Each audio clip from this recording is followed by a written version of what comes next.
So firstly, as we see where India is today, and we have a vision and a direction overall, and an expectation that we will have a 30% adoption of electric vehicles on a per annum basis in the passenger vehicle segment. The country also has, and Dr. Rashi and we've been talking for some time about renewable energy space as well. So overall, we have to work in that space for India as a country. Now, when that starts to happen and more EVs come on the road, the natural action that's going to take place will be that there will be batteries which could be damaged. There will be requirement of repurposing the batteries from a responsibility perspective or as an OEM. And therefore, this whole aspect of coming together is to help ourselves get future ready for the industry. That is the reason why we have triggered this. So for batteries, typically in electric vehicles, the life goes on and on and on. And Dr. Rashi is an expert, as you know. The battery life actually doesn't seem to end in most cases, because it far exceeds not only the car life, but also in terms of multiple stages of usage. But we also know that certain conditions lead to a battery not being roadworthy in the car. There could be a damage in transit, there could be an accident, whatever the case is, those batteries will then not be viable enough to put them back in the car as such. But the battery is, the cells pretty much otherwise are functioning and normal, right? So what do you do with that? So that is where the whole aspect of repurposing comes in together. And this entire India's first ever, big size and what we call it, high voltage 36 kilowatt battery energy storage solution, your UPS, is India's first time ever, right? This is a pilot project which is now getting into industrialization. So proof of concept is now available for people to witness, touch, feel, and use. Now this becomes a trigger for future requirements. So this whole aspect, Priyakshi, is actually to trigger that in this evolving space, this initiative serves as a catalyst and helps us to have partners in the country who develop their technology, develop their capability to get this going. In the future, as we go along with more batteries, for sure, which will come to this sector. I mean, this whole aspect of being repurposed. So the partner is then ready to do the job. And in many ways, this also helps in circularity of the entire cycle as well. So Dr. Rashi can add here.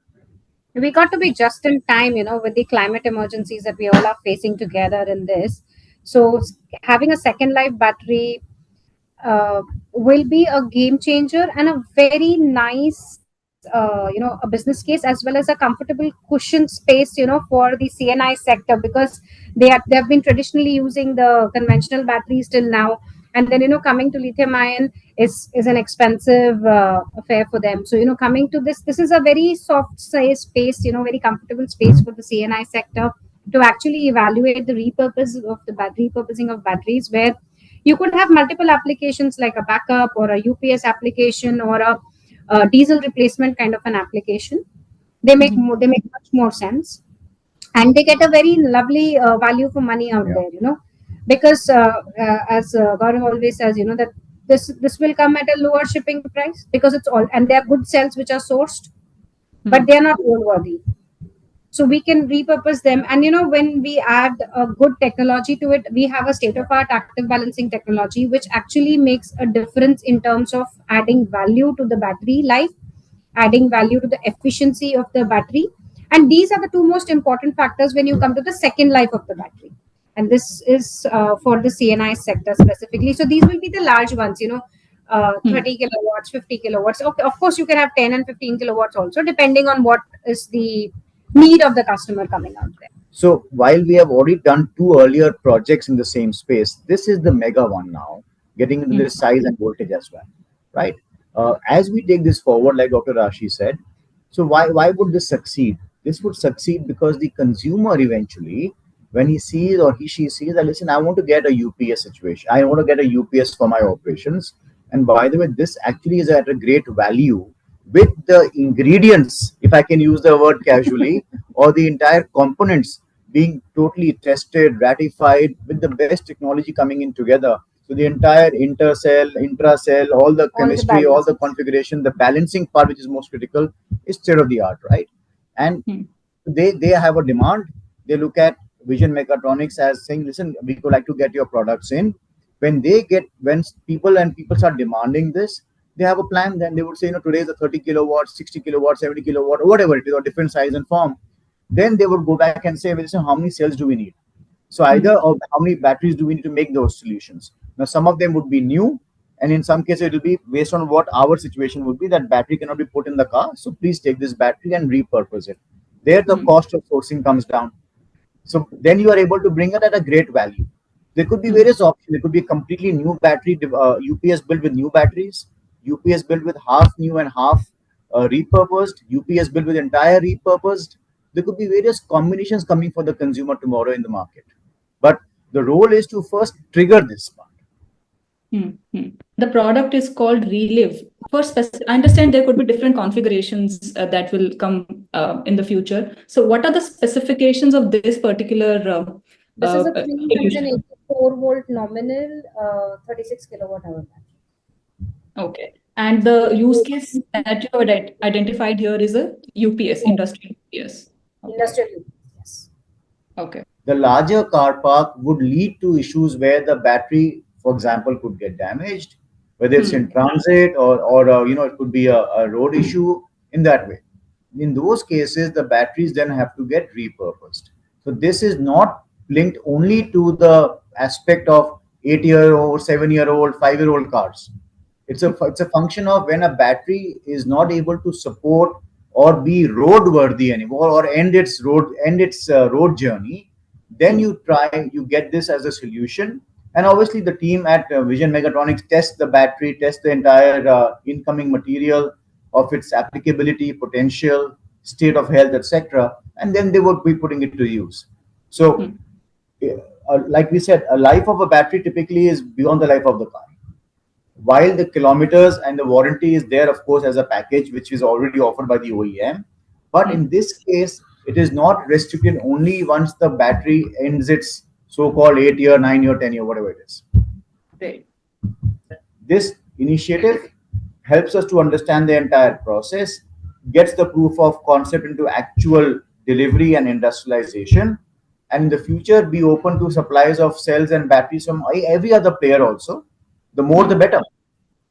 I understand. There would be multiple sources where Vision would be sourcing these cells, these batteries from.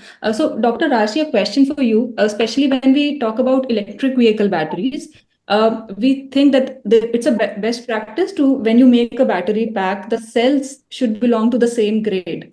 So, when you source batteries from multiple sources, from multiple vehicle segments, multiple suppliers, how do you take care of that in the secondary life applications? Yeah, so that's where our technology comes into picture. Though we try to match as much as possible, but then that's where active balancing comes into picture, because what does active balancing do? While charging and discharging at any point of time, it will balance both at both the times, so charging and discharging, and make sure that the weaker cell or the one which is at the lower state of charge is hand-holded by the cell which is at the higher state of charge. And this is a very unique, important aspect of a second life battery, because the second life will have a lot of imbalance, will have a lot of mismatches.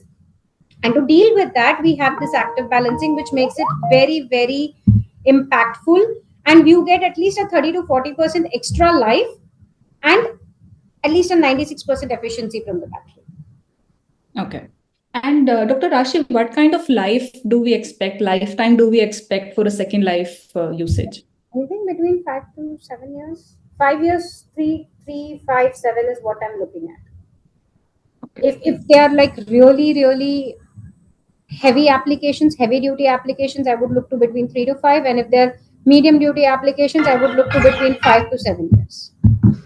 All right. And once that period is over, that is when the cells should go for recycling, correct? Well, that would still depend after again an assessment whether they are still eligible for a third life. And if yes, then we could have a very lucky application for a third life and then send it for recycling. But the final stage is the recycling. Right. But we have to remember that, while we're ending of time, but as of now, like Dr. Rashi mentioned, it is still the start of second life in India. Yes. So third life is still far off. And like we learned from her that even second life is just at the start of the curve. Yeah. But this is all initiative to make it future ready. Understood. Thank you so much for your time. And I wish you the very best with this very relevant endeavor. Thank you.